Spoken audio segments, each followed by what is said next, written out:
अस्सलाम वालेकुम दोस्तों, आज हम आपको एक ऐसे कंट्री की सैर करवाने जा रहे हैं जो चाइना को भी मैशियत में टक्कर देता है।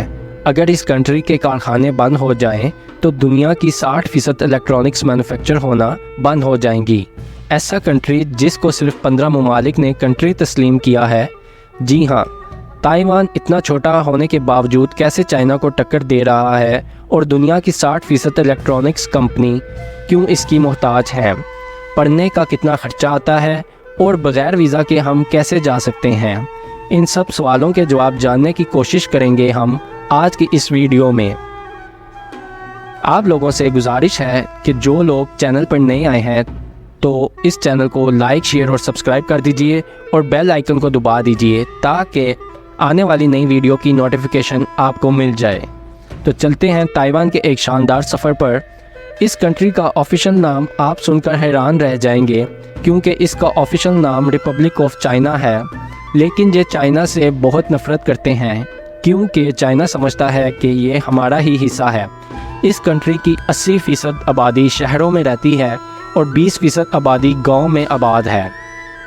ताइवान एक जदीद और तरक्की याफ्ता कंट्री है। यहाँ बच्चों से लेकर बड़े तक हर किसी को काम करना पसंद है और हमेशा लगन से काम करते हैं। ये एक आइलैंड कंट्री है। इस कंट्री का रकबा 35,808 मुरब्बा किलोमीटर है, जो रकबे के लिहाज से दुनिया का 139वां नंबर पर आता है। इस कंट्री की कुल आबादी 2 करोड़ 34 लाख के करीब है, जो आबादी के लिहाज से दुनिया के 70वें नंबर पर आते हैं। इस कंट्री के पर स्क्वायर किलोमीटर में 649 लोग आबाद हैं। ताइवान का कैपिटल सिटी ताइपी है, जो कि बहुत खूबसूरत शहर है। इस शहर में आकर आप कभी भी बोर नहीं होंगे। यहाँ जदीद इंफ्रास्ट्रक्चर और जदीद लाइफस्टाइल टूरिस्ट को अपनी तरफ खींचता है। इस शहर की नाइट लाइफ भी बहुत फेमस है। ये शहर शुमाली ताइवान में वाक़या है। ये इस कंट्री का इक़्तिसादी, सियासी और सकाफ़ती मरकज़ भी है। ताइपाई में मौजूद ताइपई 101 ये शहर की सबसे बुलंद इमारत है। एक ज़माने में ये दुनिया की भी सबसे बुलंद बिल्डिंग कहलाती थी। इस कंट्री के बहुत लोग मददगार और मिलनसाज होते हैं, यहाँ तक कि ये कभी भी किसी को इनकार नहीं करते। ताइवान दुनिया भर में अपनी बेहतरीन चाय की वजह से भी फेमस है, जिसकी तारीख 150 साल पुरानी है। इस चाय का नाम अलिंग है, जो इनकी सकाफत का हिस्सा है। ताइवान का ट्रांसपोर्ट सिस्टम भी बहुत जदीद है, जिस पे मेट्रो, हाई स्पीड रेल और बस सर्विस शामिल हैं, जो सफ़र को आसान बना देती हैं। इस कंट्री में बोले जाने वाली ज़ुबान मैंड्रान चीनी है, जो कि 84% लोग बोलते हैं, लेकिन इसके अलावा दीगर ज़ुबानें भी बोली जाती हैं। ताइवान की मईशत दुनिया की अमीर तरीन मईशतों में शामिल है। ताइवान की GDP पर कैपिटा 40,000 अमरीकी डॉलर है, मतलब यहाँ के लोग सालाना पाकिस्तानी 1 करोड़ 12 लाख रुपए कमाते हैं और इसी वजह से ये दुनिया के अमीर तरीन ममालिक में 30वें नंबर पर आता है, जबकि खुशहाल ज़िंदगी गुजारने के लिहाज से ये दुनिया के 20वें नंबर पर आता है। ताइवान की GDP 830 बिलियन डॉलर है, जो दुनिया की 20वीं बड़ी मैशियत है। दोस्तों, क्या आप जानते हैं दुनिया में सबसे ज़्यादा सेमीकंडक्टर मैन्युफैक्चरिंग की कंपनीज भी ताइवान में मौजूद हैं, जो पूरी दुनिया को चिप बना कर देती हैं। कुछ दिन पहले लबनान में पेचर ब्लास्ट हुए, इसका ताइवान से क्या ताल्लुक़ है? चलें कुछ हक़ाइक़ आपके सामने रखते हैं। 17 सितंबर 2024 दोपहर के 3 बजे लबनान में खौफ के बादल छा गए जब एक साथ पेचर डिवाइसेस ब्लास्ट हो गईं। ये डिवाइसेस हिज़्बुल्लाह ग्रुप के मेंबर्स एक दूसरे से बात करने के लिए इस्तेमाल करते थे। इनका कहना था कि पेचर में एक मैसेज रिसीव हुआ और इसके साथ ही तमाम डिवाइसेस ब्लास्ट हो गईं। 12 लोग इस हादसे में मारे गए, 3000 से भी ज़्यादा लोग इसमें ज़ख्मी हुए। अगले ही दिन हिज़्बुल्लाह के रेडियो सेट पे भी धमाके से फट पड़े। 3000 से ज़्यादा डिवाइसेस एक साथ ब्लास्ट हो गईं। ये महज एक इत्तेफाक नहीं हो सकता। तमाम डिवाइसेस ज़्यादातर इसराइल लबनान बॉर्डर के पास ब्लास्ट हुई, लेकिन सवाल पैदा ये होता है कि इतने सारे पेचर्स में ऐसा क्या था जो ब्लास्ट हो गए। पेचर्स के पीछे देखा गया कि गोल्ड अपोलो कंपनी का नाम लिखा था, जो कि एक ताइवान की बहुत बड़ी कंपनी है, लेकिन ताइवान की इस कंपनी का कहना है कि इन्होंने ये डिवाइसेस मैन्युफैक्चरिंग ही नहीं की, बल्कि इन्होंने BAC कंसल्टेंट कंपनी को अपना नाम इस्तेमाल करने की परमिशन दी थी। اگر ان ڈیوائسز میں مینوفیکچرنگ کے دوران مسئلہ ہوتا یا بلاسٹ سسٹم لگایا گیا ہوتا تو اس کا مطلب یہ ہے کہ اس کی پلاننگ بہت پہلے سے ہو رہی تھی، جبکہ حزب اللہ کا کہنا ہے انہوں نے 5000 پیچز بورڈ اپولو کمپنی سے 2024 کے جنوری میں آرڈر کیے، جو کہ تائیوان کی کمپنی ہے۔ اب تک یہ پتہ نہیں لگ سکا کہ تائیوان اس میں شامل ہے یا نہیں۔ آپ لوگوں کو کیا لگتا ہے کمنٹ سیکشن میں ضرور بتائیے گا۔ دوستو، چائنا تائیوان کو اپنا صوبہ سمجھتا ہے، لیکن تائیوان خود کو الگ ریاست سمجھتا ہے۔ یہ بہت چھوٹا سا کنٹری ہے، لیکن اس کے باوجود یہ اتنا طاقتور ہے کہ چائنا اور امریکہ جیسی سپر پاور بھی اس کا کچھ نہیں بگاڑ سکتی، کیونکہ اس کے پیچھے انڈیا اور امریکہ کا بھی ہاتھ ہے، اور چائنا کسی بھی طرح کی جنگ نہیں چاہتا۔ یہاں جانے کے لیے آپ کو ویزے کی ضرورت بھی نہیں پڑتی۔ اگر آپ کے پاسپورٹ پر Japan, Korea, Australia, New Zealand, Canada یا امریکہ کا 10 سال پرانا ویزا یا اس سے بھی پرانا ویزا لگا ہوگا تو آپ تائیوان جا سکتے ہیں۔ اس کنٹری میں ٹورسٹ کو بھی بہت سی سہولیات دی جاتی ہیں، یہاں تک کہ ٹورسٹ کے ATM استعمال کرنے پر کوئی چارجز نہیں کٹے جاتے۔ تائیوان میں استعمال ہونے والی کرنسی نیو تائیوان ڈالر ہے، جو پاکستانی 9 روپے کے برابر ہے، جبکہ انڈین 3 روپے کے برابر ہے۔ اس کنٹری کی معیشت سیمی کنڈکٹر، الیکٹرانکس اور ٹورزم پر چلتی ہے۔ اس وجہ سے دنیا بھر کی بڑی سے بڑی کمپنیز اپنی الیکٹرانکس پروڈکٹ کے لیے بھی چپ بنواتی ہیں۔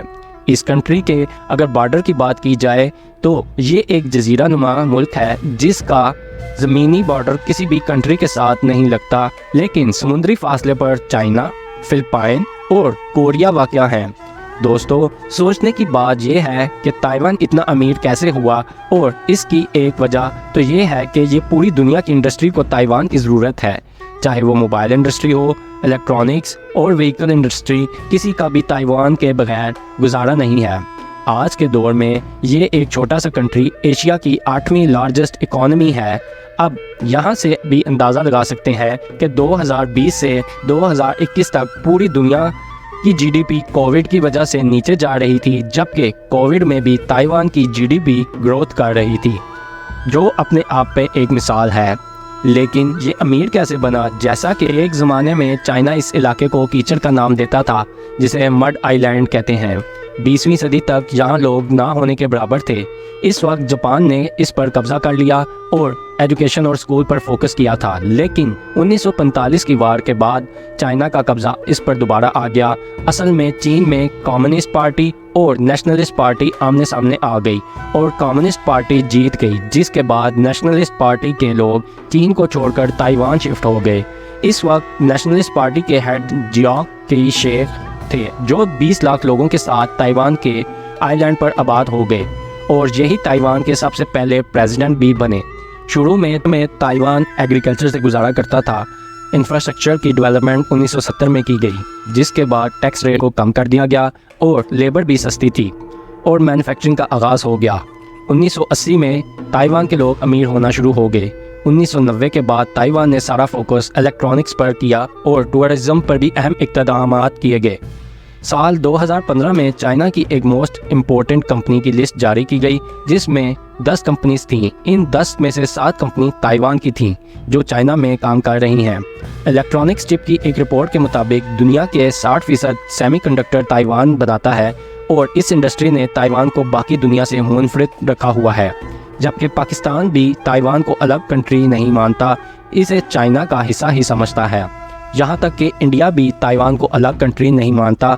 دوستو، یہاں کے لوگوں کے گھروں میں ایک پرائیویٹ روم ضرور ہوتا ہے، جہاں یہ خود کو دنیا کی ٹینشن سے دور کرنے کی کوشش کرتے ہیں، ویڈیو گیمز کھیلتے ہیں اور سنگنگ بھی کرتے ہیں۔ ان کا ماننا ہے کہ ایسے آپ خود کو ریلیکس کرتے ہیں۔ اسے کیری اوکے کے نام سے جانا جاتا ہے۔ ایک اندازے کے مطابق تائیوان میں انڈینز کی تعداد 5000 سے بھی زیادہ ہے۔ اس کنٹری میں بارشیں بھی بہت زیادہ ہوتی ہیں۔ گرمیوں میں اس کا ٹیمپریچر 25 سینٹی گریڈ سے لے کر 35 سینٹی گریڈ تک رہتا ہے، جبکہ سردیوں میں اس کا ٹیمپریچر 15 سیلسیس سے لے کے 20 سینٹی گریڈ تک رہتا ہے۔ دوستو، اس کنٹری میں آپ کو 4 نمبر کا فلور نہیں ملے گا، نہ ہی 4 نمبر لفٹ میں نظر آئے گا، کیونکہ یہاں کے لوگوں کا ماننا ہے کہ 4 نمبر بتوں کا نمبر ہے۔ اس کنٹری میں موجود ایجوکیشن سسٹم بھی بہت اچھا ہے، اسی وجہ سے اس کا लिटरेसी रेट भी 99% है। पूरा कंट्री ही पढ़ा लिखा है और इसी वजह से तो आज ये कंट्री तरक्की में चीन को भी टक्कर दे रहा है। इस कंट्री में सबसे ज़्यादा साइंस एंड टेक्नोलॉजी पर तवज्जो दी जाती है। गवर्नमेंट भी एजुकेशन पर अपनी जीडीपी का 5% तक खर्च करती है, जो तकरीबन $20 मिलियन बनते हैं, जबकि पाकिस्तान अपनी जीडीपी का 1.7% तालीम पर लगाता है, जो $1.4 बिलियन बनते हैं, जबकि पाकिस्तान की आबादी 25 करोड़ है और $1.4 बिलियन खर्च होता है और ताइवान की आबादी 2 करोड़ 34 लाख के करीब है। यहीं से आपको इस बात का जवाब मिल गया होगा कि हम क्यों दुनिया से पीछे हैं, जबकि इंडिया अपनी जीडीपी का 3% तालीम पर खर्च करता है। इस कंट्री की famous university national university of Taiwan, national Chiao Tung university और नेशनल चुंगफोंग यूनिवर्सिटी शामिल हैं। गवर्नमेंट यूनिवर्सिटी में पढ़ने का खर्चा $3,000 से $5,000 सालाना में, जबकि प्राइवेट यूनिवर्सिटी में पढ़ने का खर्चा $5,000 से $7,000 सालाना आ सकता है। इस कंट्री में पढ़ने का खर्चा दुनिया के दूसरे ममालिक की निस्बत काफ़ी कम है। इस कंट्री में रहने का खर्चा $500 से लेके $1,500 तक सालाना खर्च और खाने पीने का खर्चा $500 माहाना है। अच्छी बात यह है कि आप इस कंट्री में स्कॉलरशिप भी हासिल कर सकते हैं। दोस्तों, ये कंट्री खूबसूरती के लिहाज से, पढ़ने के लिहाज से और बिज़नेस के लिहाज से बेहतरीन है। आप इसके विज़िट के बारे में एक बार ज़रूर सोचिएगा। दोस्तों, ये थी आज की हमारी इंफॉर्मेटिव दिलचस्प वीडियो। आप लोगों को वीडियो कैसी लगी कमेंट सेक्शन में ज़रूर बताइएगा और नए आने वाले दोस्तों से गुजारिश है हमारे चैनल को सब्सक्राइब, लाइक और शेयर कीजिए। अगली वीडियो आने तक अपना ख्याल रखिए और मुझे दुआओं में याद रखिए। अल्लाह हाफिज़।